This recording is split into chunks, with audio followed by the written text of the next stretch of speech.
আমি বলতে চাই, আমরা ডিপ নিয়ে রাজনীতি করতে চাই না, আমরা পুকুর খনন নিয়ে রাজনীতি করতে চাই না, আমরা চাঁদা তুলে খেলা করার রাজনীতি করতে চাই না।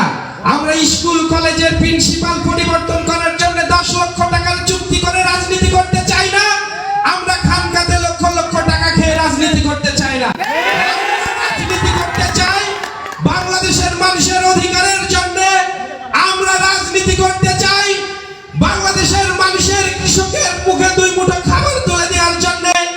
আমরা রাজনীতি করতে চাই মানুষ তার অধিকার সঠিক মতো পাচ্ছে কিনা সেই অধিকার নিশ্চিত করার জন্য। বন্ধুগণ, আমরা ব্যক্তিগত স্বার্থ হাসিলের জন্য রাজনীতি করতে আসি বলে যেমন স্বৈরাচারের বিরুদ্ধে আওয়াজ তুলেছি, আমি যতদিন বেঁচে থাকবো ততদিন যেন অন্যায়ের বিরুদ্ধে আওয়াজ তুলতে পারি, সেই সৎ সাহস যেন আমার ভিতরে সবসময় থাকে।